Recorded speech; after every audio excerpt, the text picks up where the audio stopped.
Bismillahirrahmanirrahim. Assalamualaikum warahmatullahi wabarakatuh. Saya ini tidak tahu mana-mana senantiasa memperoleh barokah untuk duduk sama Ustadz gitu ya. Mudah-mudahan nanti ketularan. Baik, ya jadi saya senantiasa diminta karena supaya suasananya tidak terlalu tegang gitu ya.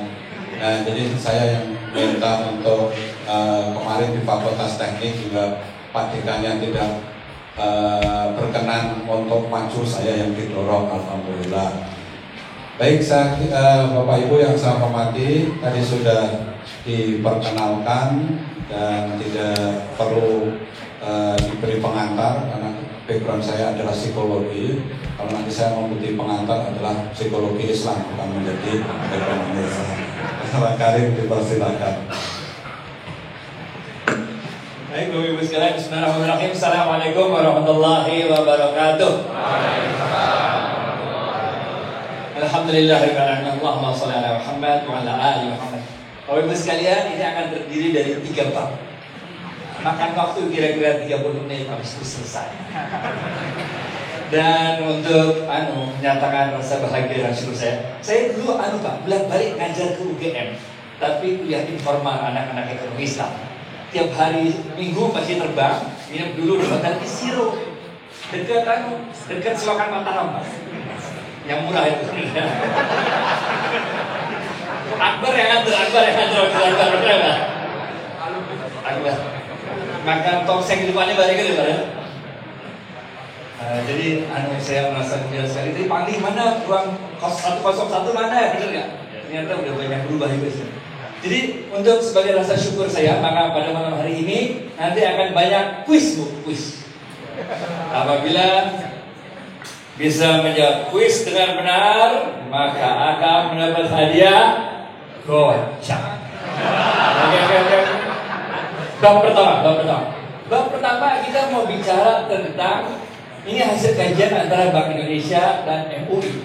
Kita memberitakan posisi Indonesia di keuangan Islam di dunia. Pertanyaan pertama. Negara mana? Lumayan gue bayar tongseng. Negara mana yang saat ini menjadi kiblat dunia untuk Islamic food? Indonesia. Bocor.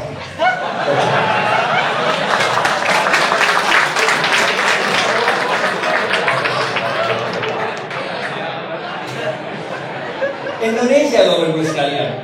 Memang awalnya kita di Indonesia kita nggak merasa perlu untuk bikin sertifikat syariah. Bahkan waktu seumuran saya kecil, saya sekarang umur 54 Pak, waktu kecil-kecil yang ada sertifikat haram.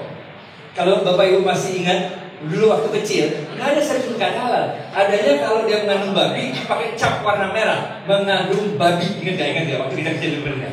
Bahkan ada gambar babinya. Jadi di Indonesia dulu itu by default halal. Itu sebabnya kita nggak merasa perlu untuk bikin sertifikat halal. Sampai kemudian waktu itu barang-barang dari Eropa, dari Amerika, dari New Zealand, dari Australia masuk ke Indonesia dengan sertifikat halal Malaysia. Mulai kita Majelis Ulama Indonesia tersinggung.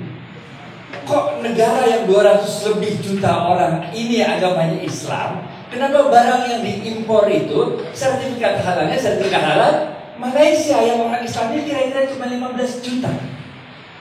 Maka pada saat itulah kemudian Majelis Ulama Indonesia memutuskan untuk membuat sertifikat halal sendiri. Kerjasama sama kawan-kawan IPB waktu itu untuk menggunakan laboratoriumnya. Mengapa kita putuskan untuk sendiri? Karena ternyata di Malaysia cara mereka waktu itu membuat sertifikat halal itu dengan membaca ingredients. Sedangkan kita nggak mau baca ingredients. Kita mau pakai laboratorium, dites. Karena bagi Majelis Ulama Indonesia bukan asal akhir saja yang harus halal, tapi prosesnya juga harus halal. Contoh, dulu terjadi polemik antara Majelis Ulama Pusat dengan Majelis Ulama Bandung. Majelis Ulama Pusat menolak memberikan sertifikat syariah halal kepada satu restoran siap saji ayam goreng. Kita menolak. Kenapa menolak? Karena caranya mereka itu supaya ayamnya itu gurih tapi juga juicy, nggak kering, itu adalah direndam di arang. Direndam di arang, lalu digoreng sehingga dia menjadi gurih tapi juga nggak kering gitu, berarti kan? Buat MUI pusat ini haram karena dalam prosesnya melibatkan sesuatu yang haram. Karena dia tolak, dia ajuin ke MUI Bandung. MUI Bandung menyetujui karena waktu itu dicek hasil akhirnya tidak ada alkohol. Ya jelas lah, dipanasin alkohol hilang, benar. Jadi terjadi perbedaan. Sejak saat itu sertifikat halal ditarik sentralisasi di pusat. Daerah nggak boleh ngeluarin sertifikat halal lagi. Apa yang terjadi berikutnya? Yang terjadi berikutnya 40 negara seluruh dunia mengikut standar halalnya Indonesia, termasuk Malaysia. Itu sebabnya saya bilang sekarang kita adalah kiblat untuk Islamic food. Nomor 2. Negara mana yang saat ini menjadi kiblat dunia untuk Islamic fashion? Indonesia. Gocap.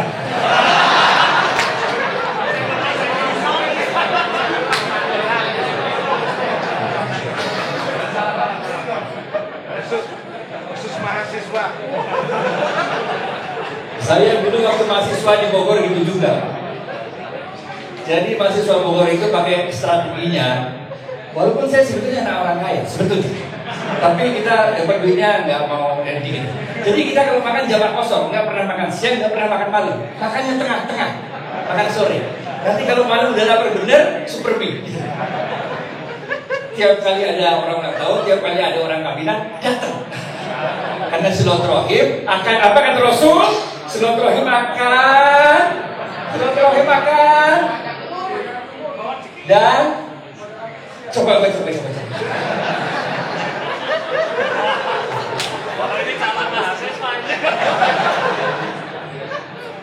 Ibu-ibu belum dapat gocap ini. Maunya yang merah, Pak. Nanti yang merah bab 2 susah. Bab 2 susah, ini baru bab 1. Jadi Indonesia menjadi kiblat dunia untuk Islamic fashion. Alhamdulillah saya udah keliling-keliling dunia, Bu, karena jadi ekonomi syariahnya sering diundang ngajar sana sini. Itu saya belum pernah lihat di negara manapun ada toko buku yang jual buku judulnya 66 cara pakai jilbab, kecuali Indonesia. Orang Indonesia pakai jilbab aja 66 cara, Bu. Coba ibu lihat sebelah pasti beda. Beda. Ada yang di sini ya, Bu. Ada yang di sini, ada yang di bunga sini dulu ya, udah. Indonesia gelo. Betul. Negara mana yang menemukan bikini burka? Gocap.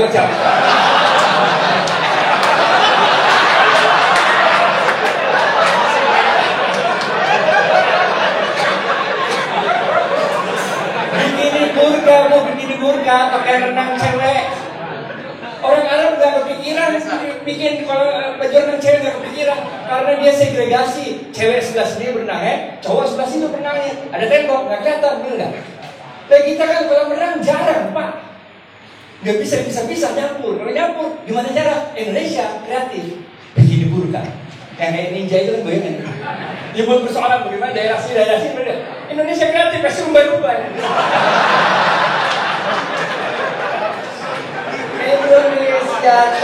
Indonesia bener. Kalau di Arab nggak bisa, Pak. Arab cuma abaya dari atas sampai bawah hitam gitu doang. Tapi terakhir kemarin saya baru umroh. Sekarang kalau di Jeddah itu udah boleh pakai abaya yang warnanya tidak hitam. Jadi Arab Saudi juga mulai berubah juga sekarang. Pertanyaan ketiga. Negara mana saat Bu? Ibu belum pernah nih. Negara mana saat ini yang telah menjadi kiblat untuk Islamic fun and entertainment?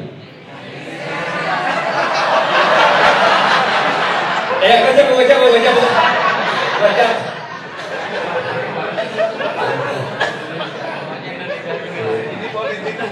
Indonesia, Pak. pemahaman Islam di Indonesia sangat beragam. Sangat beragam. Mau yang tasawuf di sini ada, mau yang bagian ngomel-ngomel ada, mau yang bagian bidah-bidah ada, mau yang bahaku juga ada di sini. Jadi pemahaman Islam di Indonesia sangat beragam. Lain kayak di Saudi, Saudi masih seragam, kita lain. Sehingga di Indonesia ustadz yang bagian alhamdulillah dia pelaku, yang bagian serius kayak Pak Quraisy pelaku, bener. Yang model orang aja belum siap nanya dia bilang haram ada juga, bener. Belum selesai kan udah haram. Indonesia aku yang sinetron yang model kayak kalau ente begitu habis buat dosa digigit ular, ada nggak? Apa nama sinetron yang kalau habis buat dosa digigit ular? Apa? Gocap.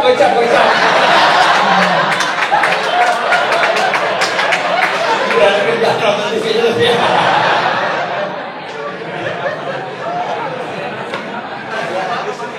Indonesia, men, sampai kita itu di Dewan Syariah Nasional ngeluarin fatwa tentang karaoke syariah, tentang spa syariah, ada fatwanya. Sehingga itu ulama-ulama dari Timur Tengah datang, ini kok ada karaoke syariah itu bagaimana katanya. Ini habis-habisin waktu tuh, kita udah pakai kaca, jadi di dalamnya aman, dalamnya nggak ada kamar mandi, pakai kaca, dan tapi tetap haram karena menghabiskan waktunya. Oh enggak. Ini belum pakai zen, masih dah. Indonesia, men, Indonesia, gelo. Pertanyaan apa? Negara mana yang saat ini jadi kiblat dunia untuk Islamic finance dalam hal jumlah nasabah terbesar di dunia? Indonesia. Ada buku lagi, ada kecil. Sini. Udah siapa nih mau nih? Ibu, mana bu? Sini deh, kalau mau sini deh. Sini beruan. Sini, aduh, gocap. Mana dulu?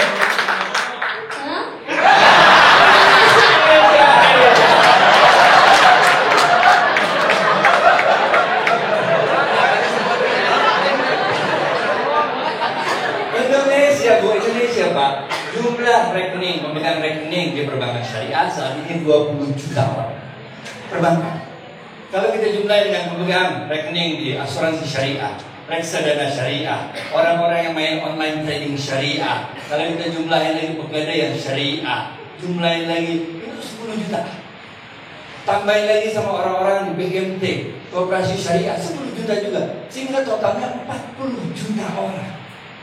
40 juta itu jauh lebih banyak daripada jumlah populasi Malaysia dari yang baru lahir sampai yang mati.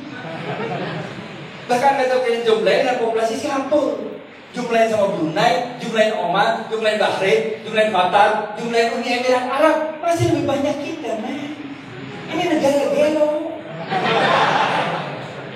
Ini negara gelo. Jadi Bapak Ibu sekalian, kita itu sudah jadi kiblat dunia untuk 4F. Islamic food, Islamic fashion, Islamic fun and entertainment, dan Islamic finance. Walaupun secara aset Islamic finance masih di bawah 6%. Masuk akal lah. Orang ekonomi kita masih begini, bener Pak? Sabar aja, bentar lagi, bener ya? Sabar aja. Jadi di sini kita bisa bahasa Inggris, bisa bahasa Arab, tapi ini tahun 2030 orang-orang belajar bahasa Indonesia. Bahkan orang-orang belajar bahasa Jawa. Bab 1 selesai. Bab 2. Bab 2 merah.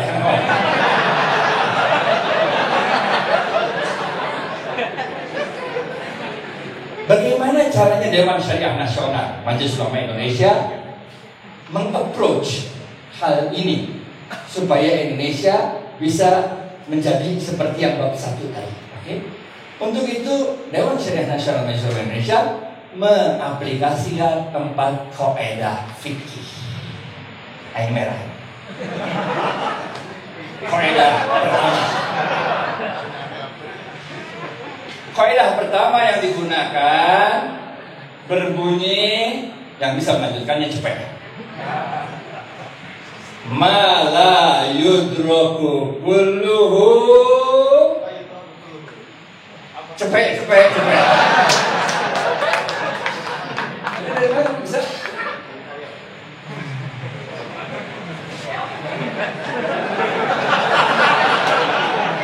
Saya kepikir loh, kalau cuma pegawai aja di cabang Jogja bisa, gimana komisarisnya? Cuma orang rendah hati, jadi kan lucu bener. Oh enggak, ini bisa. Malah yutraku kulluhu la yutraku kulluh. Artinya apa? Artinya apabila engkau tidak bisa melakukan satu kebaikan itu seluruhnya, maka jangan engkau tinggalkan kebaikan itu seluruhnya. Dengan kata lain, lakukanlah kebaikan sekuat semampu kita. Nggak usah nunggu 100% perfect baru kita lakukan. Just do it. Allah berfirman dalam sebuah diskusi yang bisa bacakan. Lakukan apa yang kau ketahui, niscaya akan aku. Boleh baca. Lumayan ada gocap. Nggak usah pakai sepatu nggak apa-apa.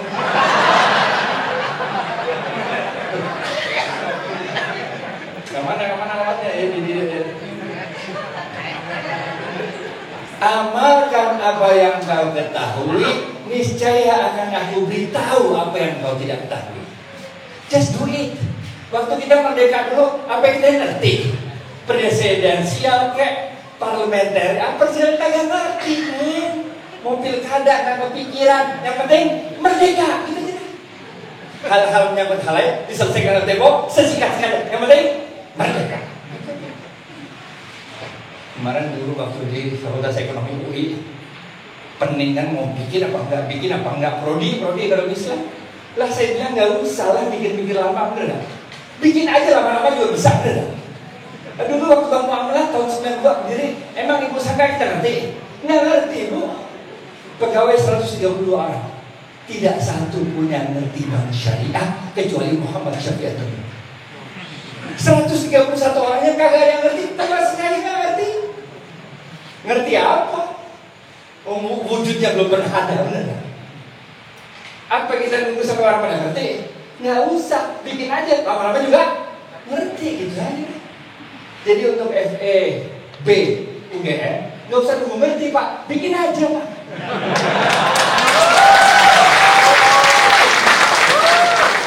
Ya, kompetensi udah bisa diberi syariah, ayo. Udah enak tuh kan nggak ada problem.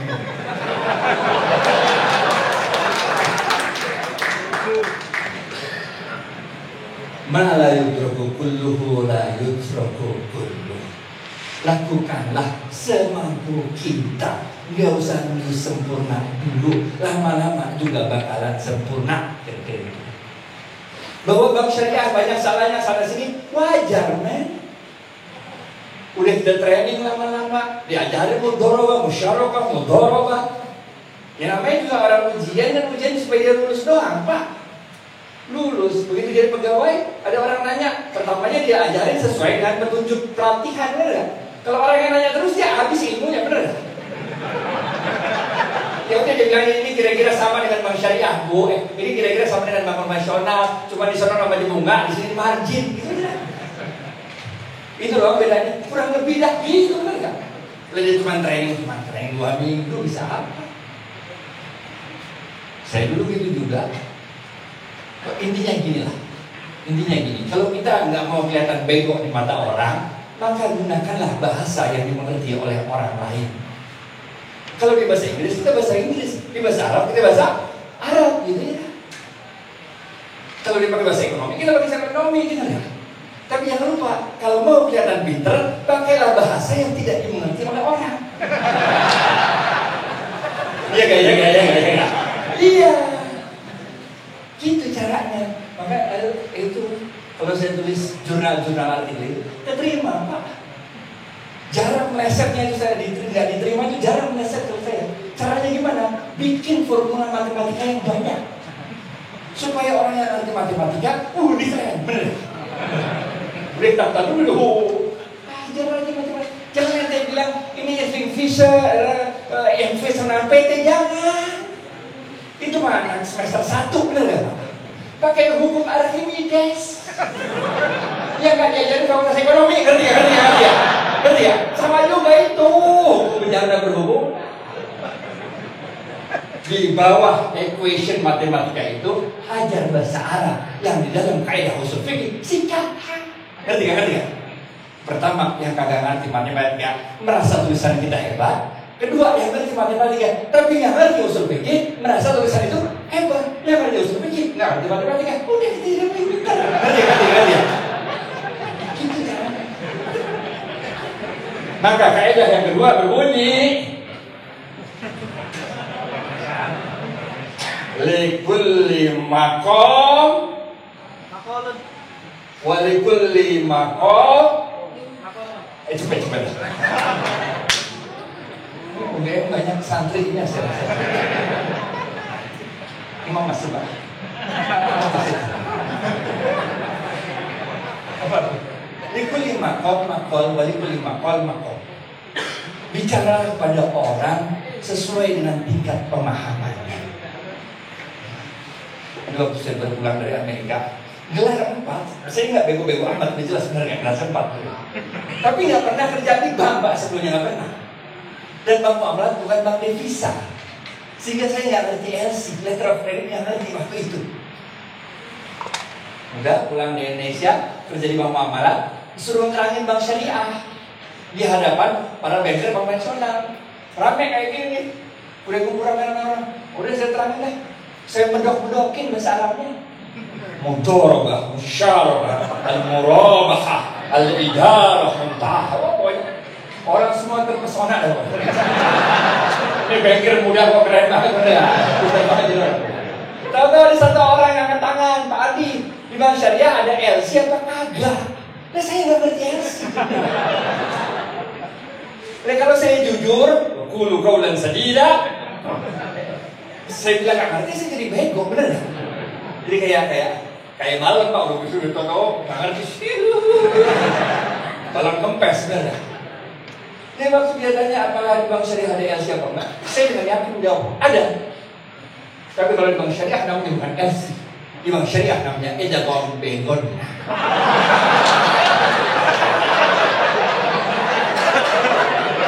Cari bahasa Arab yang susah, jeplak ini caranya.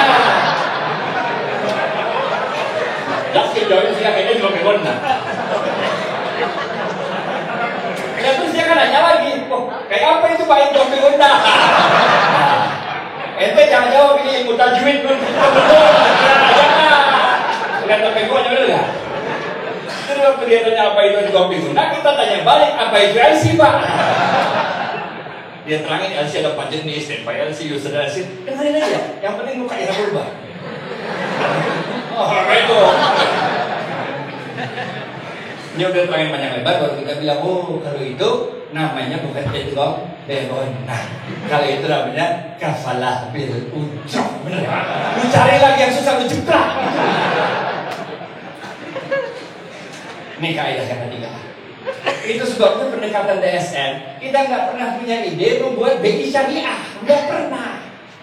Itu sebabnya kita nggak pernah punya ide bikin OJK syariah, nggak pernah ngapain. Bener nggak? Kita ride the waves, kalau istilah bahasa ekonominya tuh. Kita ride the waves, kita tunggangi ombak yang ada, kita main surfing. Biarin aja BI gede, ngapain bikin BI syariah, jadi kecil bener. Biarin aja gede BI, cuma di dalamnya kita masukin nilai-nilai syariah. Biarin aja OJK gede, bikin OJK syariah, OJK syariah jadi kecil bener. Biarin aja OJK, tapi kita masukin ilmu-ilmu syariah. Biar aja IAI, jangan bikin IAI syariah bener ya. Kita bikin DSAS bener ya. Kita juga di Dewan Standar Akuntansi Syariah.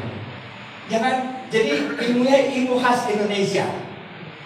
Jangan ente lawan kalau ente nggak yakin menang, kira-kira gitu kan. Tapi kita rubah dia. Bukankah semua manusia itu rohnya berasal dari sumber yang sama? Benar.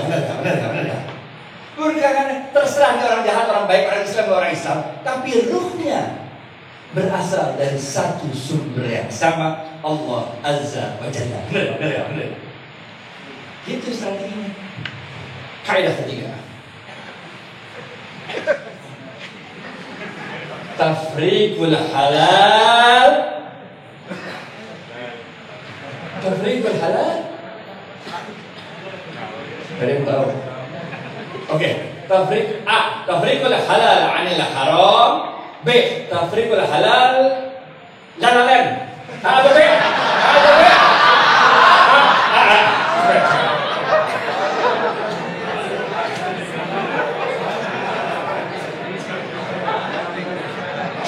Sini. Ente nyari gue dari kamera, dari gue dulu baru kamera. Oke, siap. Kaidah yang ketiga berbunyi tafriqul halal 'anil haram. Rumus dasarnya wala talbisul haqqo wala talbisul haqqo.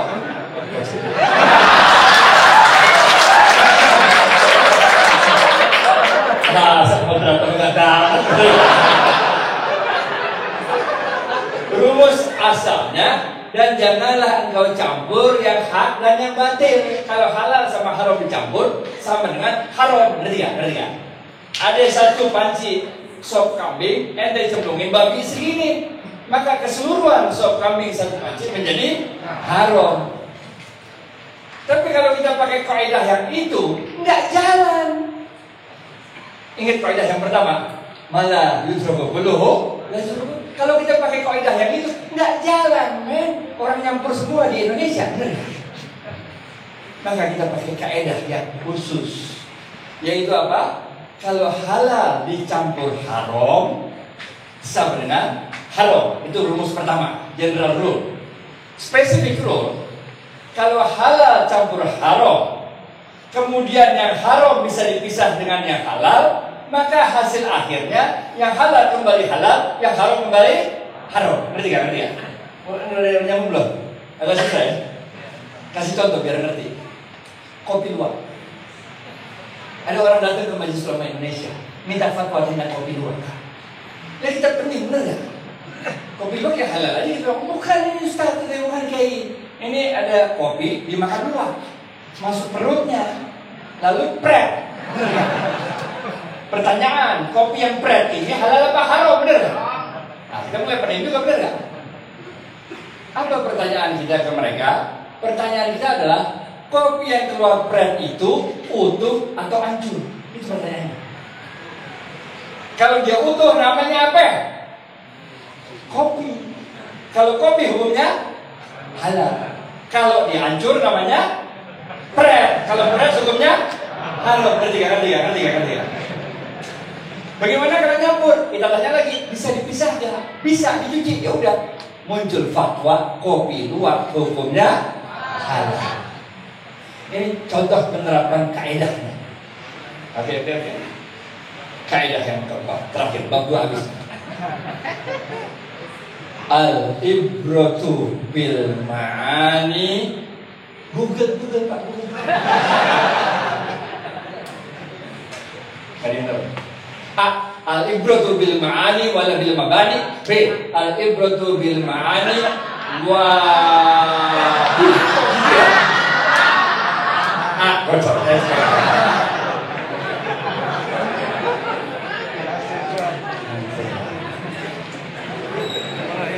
Pokoknya kalau mahasiswa harus banyak silaturahim. Pengalaman hidup saya Pak, IP bukan segalanya. Yang IP 4,0 juga kadang-kadang penting juga, benar kan? Kita lihat siapa yang terakhir di sini saja, benar kan? Karena anak saya dorong IP-nya 3, sekian Pak. Biar berpintar, 3,5. Kalau dua itu saya omel-omelin. Sampai suatu saat anak saya waktu bongkar-bongkar dokumen ketemu transkrip saya. Transkrip saya IP-nya cuma 2,5. Jadi anak-anak saya protes, ayah nyuruh-nyuruh kita 3,5, ayah aja cuma 2,5. Saya bilang, bentar dulu nak, ayah kuliahnya 2,5 tambah 2,5, 5 nak. Kalau kita bisa dapat 5 boleh. Bab 2 habis. Ini alarm berbunyi, berarti udah setengah jam. Bab 3 tentang outlook perbankan syariah di Indonesia. Outlook perbankan syariah di Indonesia ini keren banget tahun 2018. Kenapa keren banget? Karena pemerintah punya program untuk memobilisasi dana-dana masif jangka panjang seperti BPKH yang nilainya 110 triliun dan BPJS lagi kita upayakan supaya juga ada part of it masuk ke syariah. Ini akan disalurkan ke 2 kegiatan besar.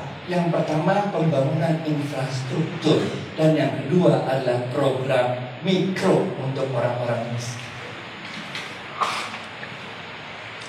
Program infrastruktur bank syariah belum skalanya, nggak bisa ikutan. Tapi kita mau ikutan aja lah, jadi anggota sindikasi. Kenapa? Karena ini akan mendorong pertumbuhan aset dengan cepat dengan risiko yang kecil karena proyeknya dijamin oleh pemerintah. Returnnya kecil, namanya juga pemerintah, benar kan? Tipis, kita dapatnya tipis banget. Yang penting berbakti untuk negeri, benar. Tapi kalau yang mikro, ini tebel dagingnya. Memang cuma 3%, memang cuma 7%, tapi ditambah delivery cost. Delivery cost itu sekarang kira-kira 10%. Jadi kita masih dapat dapat daging yang cukup tebal. Jadi insya Allah tahun 2014 adalah tahun yang baik, yang bagus untuk perbankan syariah. Ya, ini alarm bunyi terus berarti saya udah mesti habis. Karena katanya kalau acara UGM nggak boleh lebih dari jam 9 katanya. Saya dengar gitu katanya, ya benar ya. Karena gerbangnya ditutup katanya gitu kan.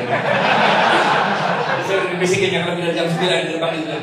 Jadi Bapak Ibu sekalian, dengan demikian selesailah 3 bab. Mudah-mudahan sedikit banyak yang dapat memberikan wawasan. Mohon maaf lahir batin. Billahi taufiq wal hidayah. Assalamualaikum warahmatullahi wabarakatuh. Bapak Ibu yang saya hormati, 3 hal yang tadi disampaikan. Yang pertama, sebelum pertama adalah luar biasa. Kuisnya adalah seperti kuis sebuah merek teh botol. Apapun pertanyaannya, jawabannya Indonesia. Yang kedua adalah tadi kita dalam tanda petik kita dikagetkan bahwa ternyata tadi kuisnya jawabannya semuanya Indonesia.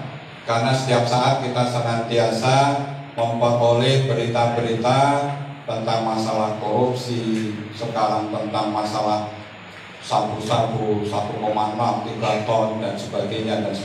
Tetapi ternyata kiblatnya ke Indonesia. Yang kedua adalah berkaitan dengan masalah prinsip-prinsip tadi. Kemudian yang ketiga adalah tentang bank syariah itu sendiri. Dipersilakan Bapak Ibu yang ingin bertanya di sayap sebelah kanan, angkat tangan. Ada hadiah nanti dari yang kanan dulu, kalau yang kiri nanti kan kesana, kan terserah saya kan gitu loh. Kalau yang kanan nggak ada, baru yang kiri kan gitu loh. Oke, 1, oke 2, yang tengah ada ternyata didominasi oleh 3. Oke, 3 orang, mohon mic-nya bisa dibantu. Mas dari, ini Pak Wakil Dekannya. Ya, silakan Ibu untuk langsung nama kemudian pertanyaannya. Terima kasih. Assalamualaikum warahmatullahi wabarakatuh. Pertama, saya menanggapi tentang Bapak tadi menyampaikan seolah-olah kita itu memiliki uang terus disimpan di bank dengan bunga syariah, muamalah bla bla bla bla. Nah, bagaimana kalau kita ini memiliki modal tetapi kita perdagangkan, dengan kita memutar uang itu dengan perdagangan, ya kita tentunya kita tidak luput dari syariah Islam dan bagaimana bla bla bla bla. Yang saya tanyakan Pak, mengenai sistem pembayaran Bagaimana menurut pandangan Bapak atau menurut pandangan Islam tentang sistem pembayaran jika kita memperdagangkan suatu merchandise secara cash dan kredit? Kadang-kadang di dalam praktek cash itu lebih murah dan kalau kredit itu lebih mahal. Padahal di dalam Islam ini kan tidak boleh. Nah, bagaimana sebaiknya? Terima kasih. Ya, saya perkenalkan, saya Sofi Budono dari Fakultas Ekonomi. Terima kasih. Wassalamualaikum warahmatullahi wabarakatuh. Terima kasih Ibu mendapat pertanyaan fikih wanita tentang kreditnya. Yang kedua, silakan Ibu. Ya. Assalamualaikum warahmatullahi wabarakatuh. Ya, pengajian malam ini sangat menarik. Saya kira tidak ada orang yang mendukung, terutama dengan pecah. Terima kasih Mbak, cara penyampaiannya sangat bagus. Pertanyaannya yang berangkat dari rumah itu saya sudah serah mempunyai perkiraan, yaitu persoalan bank syariah. Kami sering di satu area Pak Muhammad itu kita mau mensosialisasikan, tapi muncul beberapa suara. Mungkin tadi sudah dikemukakan caranya, mungkin ada kekurangan bagaimana. Sekarang bagaimana itu bisa dilakukan? Di antaranya itu sampai saya agak paham sedikit itu ya. Karena kita melontarkannya sekarang sebaiknya begini. Gini, kalau pinjam silahkan ke bank syariah. Tapi kalau nyimpan jangan di bank syariah. Itu Pak, itu banyak yang muncul suara-suara. Yang kedua, itu pada hitungan-hitungannya mereka itu ada banyak yang melihat kalau kita sama aja melihat yang konvensional. Ini fenomena di masyarakat.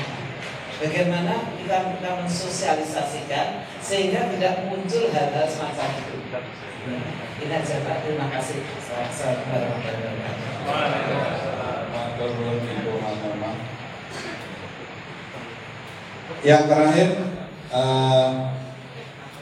Ikhwan tadi di belakang. Saya mau tanya tentang masalah ekonomi syariah.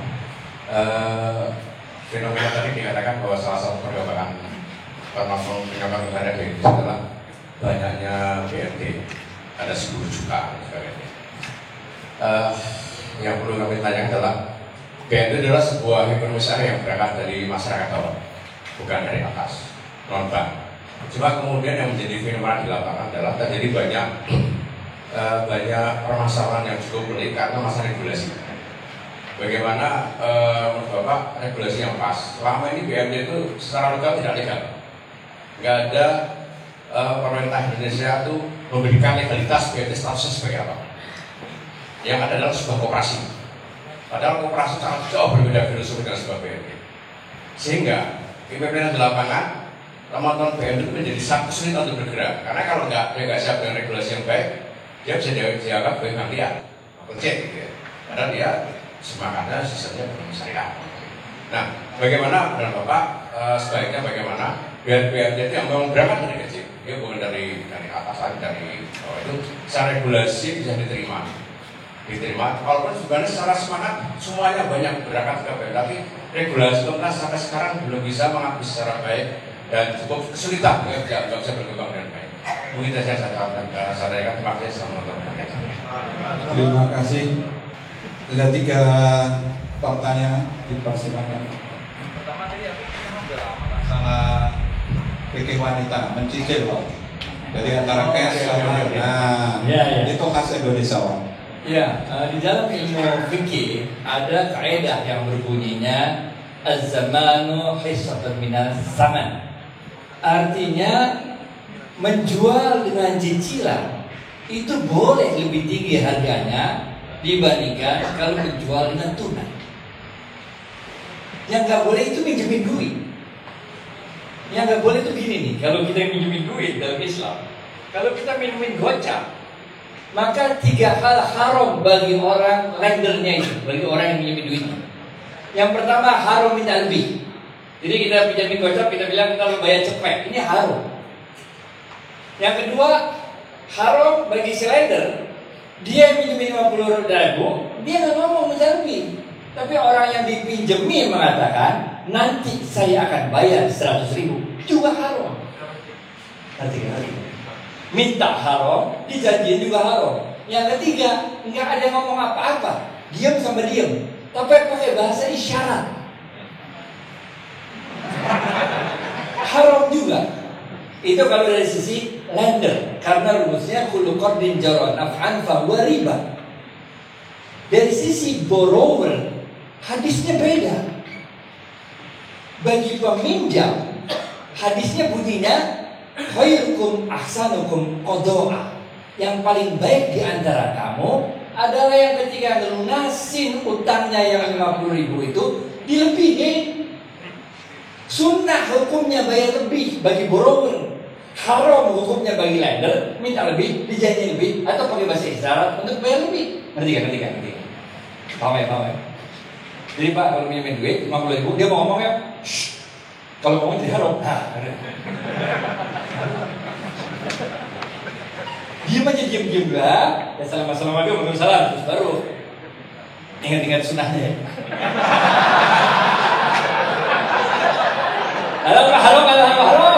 Haram. Atau kalau Allah Taala, kalau Nabi Sallallahu Alaihi Wasallam, cari hadis yang lain aja lah. Jangan hadis yang itu masuk.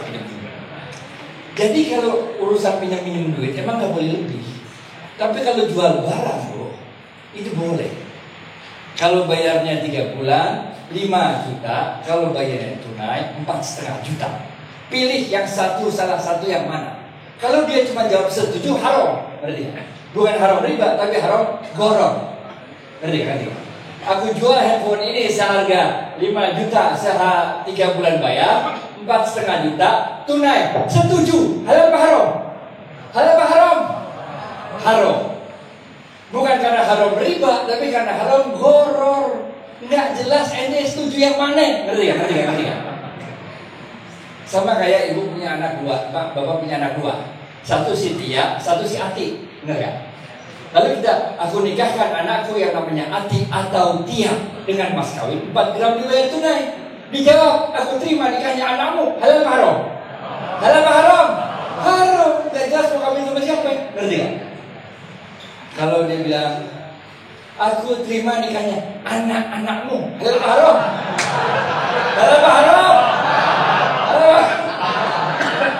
Haram. Karena gak boleh nikahin adik kakak. Jadi kalau mau halal jawabannya harus aku terima nikahnya anakmu yang namanya Ati, dan ketika dia meninggal dengan yang Tia. Kalau dari ibu boleh. Belum kawin udah mati lagi. Fenomena yang menarik bukan itu. Kalau cicilan lebih mahal daripada cash sudah biasa. Di tahun 2018 ini, khususnya setelah Imlek ini, kita akan dapati fenomena baru. Bayar cicilan lebih murah daripada bayar tunai. Ada sebuah perusahaan fintech yang jual-jual online, yang sahamnya sekarang sebagian dibeli oleh asing. Dia akan punya program besar-besaran di tahun anjing tanah ini. Program besar-besaran di mana dia akan dorong orang sebanyak-banyaknya beli online dari tokonya dia.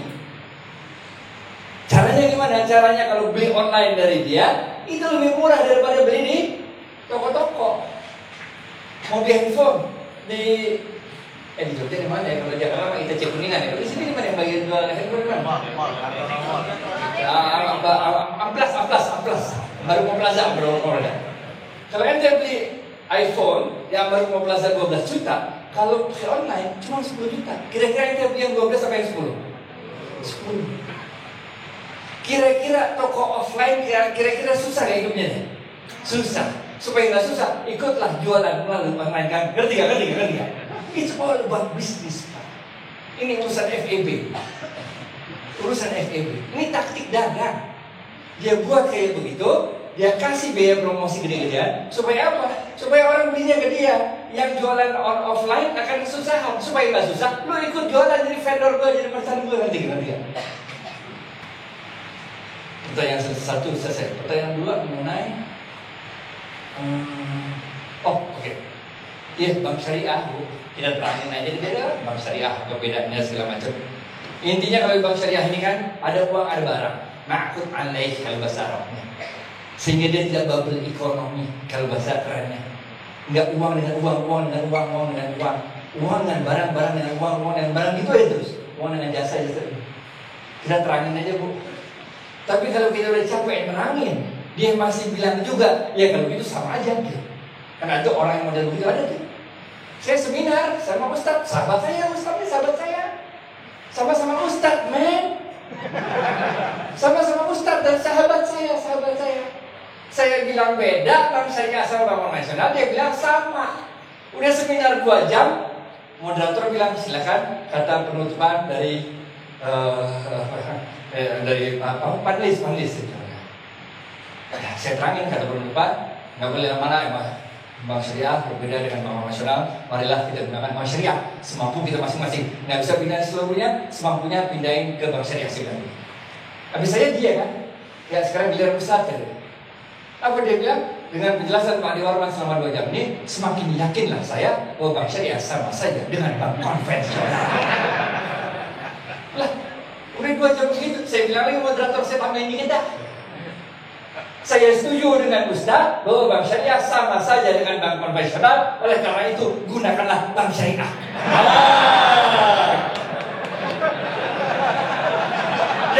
Ya. Kalau ada orang bilang pakai jilbab sama aja sama yang nggak pakai jilbab, yang penting hatinya baik, udah kita terangin, nggak mau juga, ya udah kita bilang memang sama, makanya pakai jilbab gitu ya. Sama aja sholat nggak sholat, yang penting jadi orang baik hatinya bener.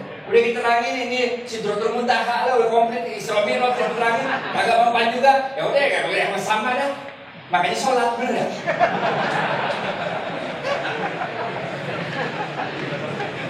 Pertanyaan ketiga, ABM. Nah ini. Saya percaya sama budaya Jawa. Saya sangat percaya sama budaya Jawa. Dan saya percaya itu pusat di Jogja, di UGM. Karena ini kita kacau balau. We believe that global wisdom is much better than local wisdom. Giliran ide itu datangnya dari local wisdom, nggak mau diterima. BMT udah berapa puluh tahun umurnya, kagak legal, bener. Tapi giliran fintech langsung legal. Lah, apa dong? Ya? Peer-to-peer kalau funding gara-gara dia dari luar, kok kita langsung oke. Padahal nggak ada regulasinya, nggak ada. Di OJK juga baru dibuat sandboxnya, di BI baru buat sandboxnya. The BMT udah begitu ya. Saya kok percaya yang paling ngerti bangsa Indonesia, ya bangsa Indonesia. Yang paling ngerti kita, ya kita. Tapi inilah, insya Allah nanti kita akan coba terus. Yang penting kalau di Indonesia ilmunya itu mono ya mono, nek mojo mono. Kesel ya kesel, tapi jangan berantem, kira-kira gitu. Jangan kalau kayak gini percuma kita yang kalah nanti. Jadi kita, kalau istilah kami di konsultan, cari tikungannya. Serapi-rapinya orang buat regulasi, pasti ada bolongnya men. Tungguin aja regulasinya keluar, regulasi keluar kita cari tikungannya bener. Masa gak dapet tikungannya? Orang pada tikungan kita buat restoran. Bapak Ibu sekalian, saya masih senang untuk berlama-lama lagi start. Ini kita mungkin banyak di antara ibu-ibu, bapak-bapak yang mau sholat tahajud sehingga harus istirahat gitu Pak. Assalamualaikum warahmatullahi wabarakatuh. Luar biasa mengingatkan kita kepada sosok Pak A.R. Fakhrudin tatkala menjawab ala beliau, tatkala kemudian Pak A.R. ini sudah sholat tetapi kok masih kata-katanya menyakitkan. Apa jawab Pak A.R.? Kalau tidak sholat bisa makan orang. inilah kehadiran saya membuat Bapak Ibu senyum. Oleh karena itu, supaya awet muda, dipersilakan untuk hadir bulan Maret nanti di sekolah pasca sarjana. Kemudian Bapak Ibu yang saya hormati, terima kasih pada Pak Ustadz yang telah menyampaikan dengan sangat heroik. Ini yang 100 gimana nasibnya, Pak? Oh, katanya disuruh nanya saja itu. Saya kira dikasihkan saya. Oh, karena sudah bisa menjawab 5 jenis babi, maka dikasih tambahan 100. Terima kasih ini untuk istri saya. Nah, karena saya adalah termasuk orang yang baik, semua rezeki saya kasihkan yatim piatu. Yaitu istri saya sudah yatim piatu. Assalamualaikum warahmatullahi wabarakatuh. Terima kasih Pak Aksen, Pak Semprot, dan Ustadz Adiwama mungkin mimpin doa terlebih biar pada kesempatan malam hari ini kemudian diakhiri dengan doa. Baik Bapak Ibu sekalian, mari kita sama-sama khusyukkan hati kita, tundukkan jiwa kita kepada Allah, kita panjatkan doa kepada Allah, mudah-mudahan Allah Subhanahu wa taala mengabulkannya. Astaghfirullahaladzim. Astaghfirullahaladzim. Astaghfirullahaladzim. Alladzi la ilaha illa huwal hayyul qayyum wa atubu ilaih. Min jami'il ma'asi waz dzunub wa la hawla wa la quwwata illa billahil 'aliyyil 'azim. Rabbana ighfir lana dzunubana wa tub 'alaina innaka antat tawwabur rahim. Ya Allah, ya Aziz, ya Ghaffar, ya Allah, ya Rahman, ya Rahim, ya Wasi'al Maghfirah, birahmatika ya Arhamar Rahimin, irhamna. Allahumma innaka afuwwun karim, tuhibbul afwa fa'fu anna ya karim. Allahumma inna nas'aluka ridhaka wal jannah wa na'udzu bika min sakhatika wan nar. Rabbana atina fid dunya hasanah wa fil akhirati hasanah wa qina adzabannar. Wassallallahu ala sayyidina Muhammad wa ala alihi wasallam. Subhana rabbika rabbil izzati amma yasifun wa salamun alal mursalin walhamdulillahi rabbil alamin.